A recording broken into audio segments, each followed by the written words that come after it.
Hello there, it's Nigby.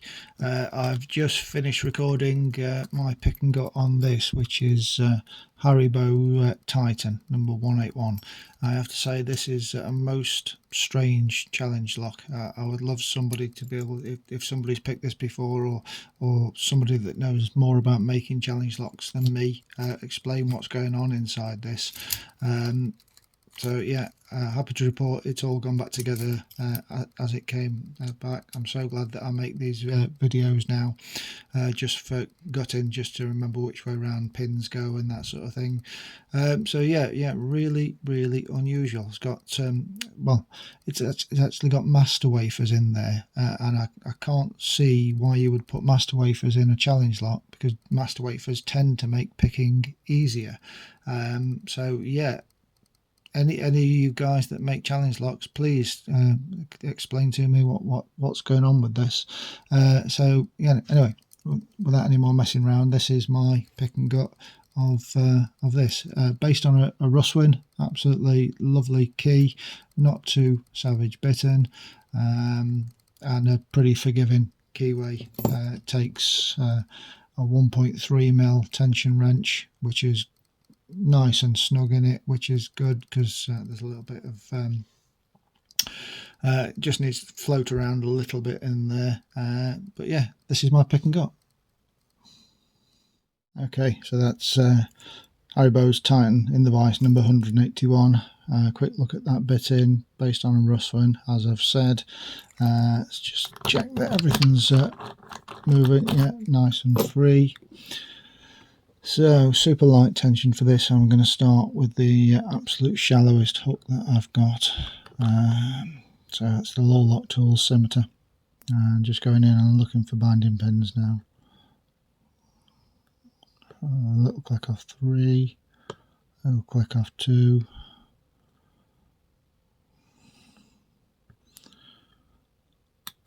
another click off 2,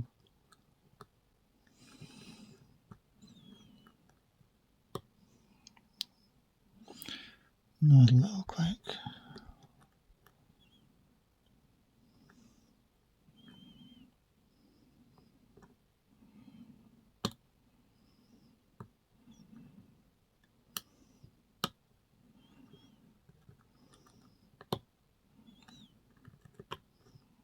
Okay, something's dropped us into a false set there.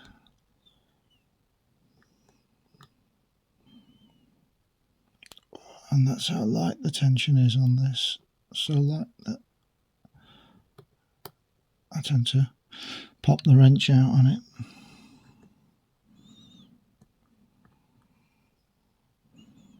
Okay, I think I'm actually going to need a slightly deeper hook, so let's go in with the Moki pick right down to the back, down to pin 6. Yeah, counter rotation of 6.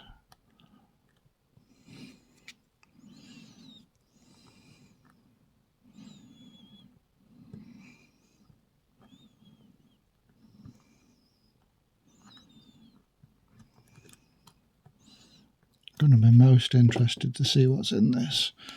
I've decided I'm going to gut this one.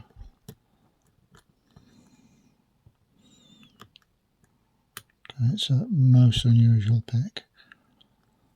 And I think I'm still getting some more counter rotation of 6, so let's get it back down to the back again.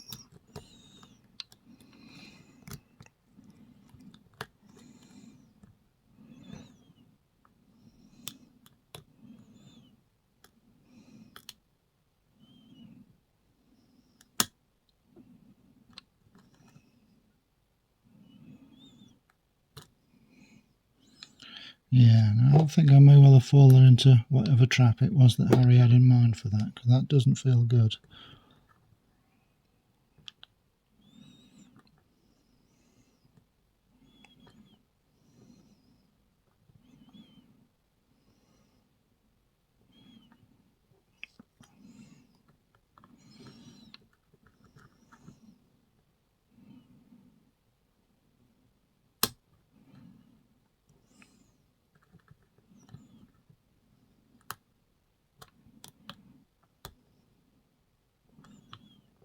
And there we go. Just tickled the pin over and got it open. Right, going to be a very careful gutting of this. Let's move the vise out of the way. And okay, see that it's picked, so I'm going to just lock that back up while I take this circlip off. And just going to block that circlip.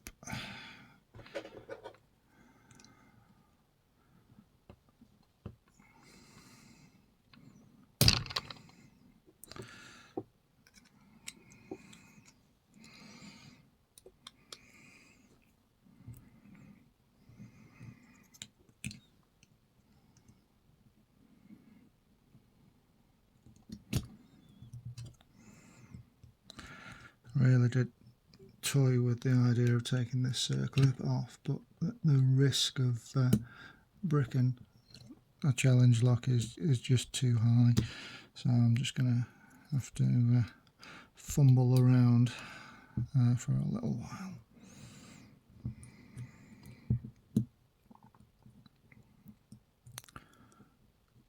Just get a position that's holds it. There we go. So that's the circlip.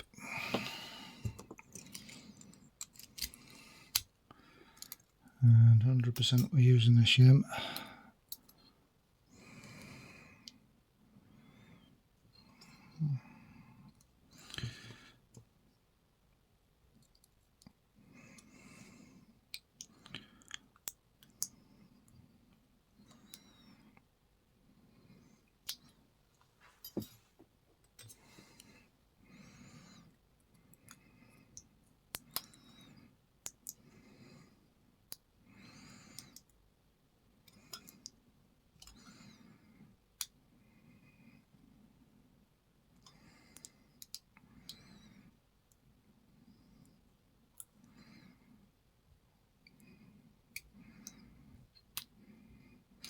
Do you know what? I've got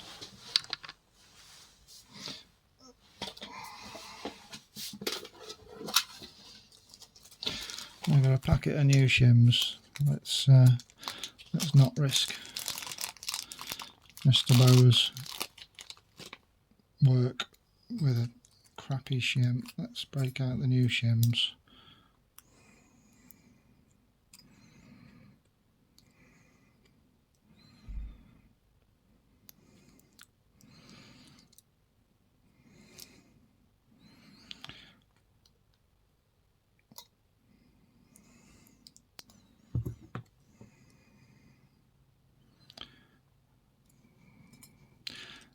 It's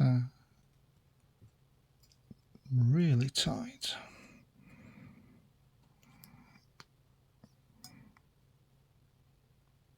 Okay, that looks something like that.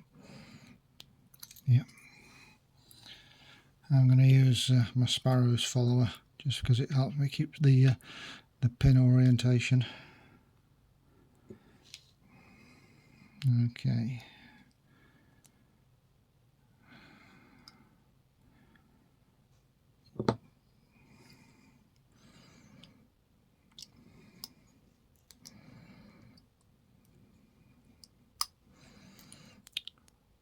That actuator seems too big to go through the core. Oh no, we're moving now. Okay, successfully done there. So let's have a look at the core and the key pins first of all. Okay, so we've got some work done. I forgot what the guys called these, the guys that make these CLs, but they're there to really accentuate the room that a spool or whatever has got to lay down flat. And some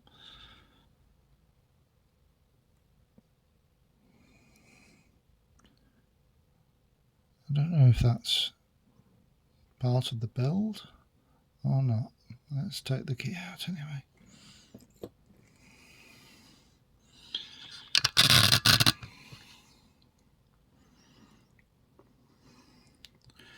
Standard keeping in 1, standard in 2. See if we can get some focus. There we go. Standard in 3, standard in 4, some serration on 5,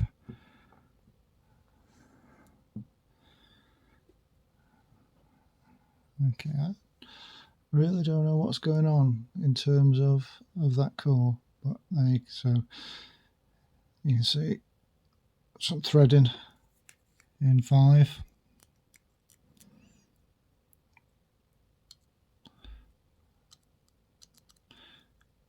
What's supposed to be, I really don't understand that.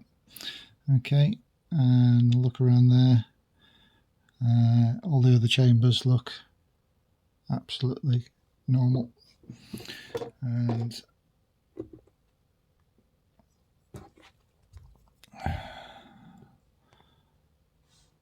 that's that keeping from 5. So let's have a look what we've got up top. So just for my reassembly, this is the front while I'm reading Haribo. Okay, so take that shim out.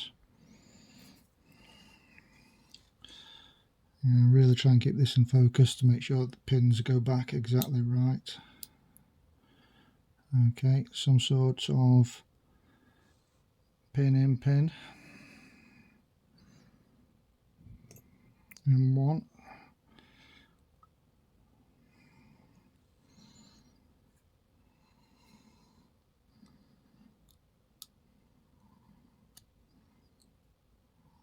Okay.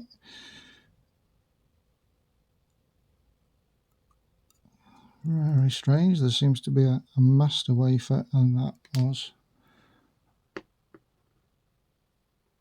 on top.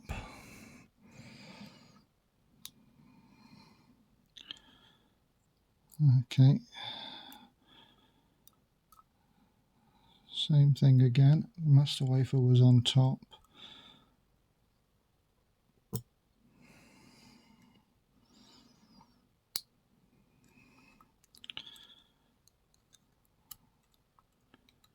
Spool in 4.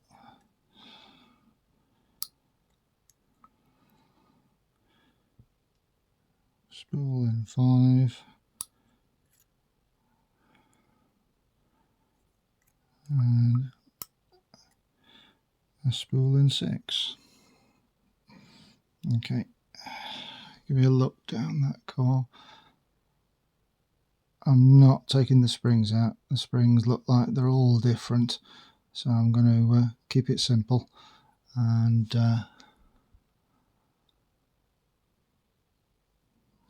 leave them be. Well, let's just have a look at these pins.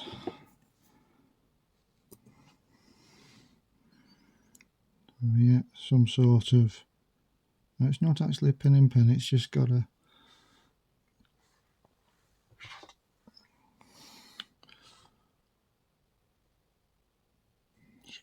nib on it.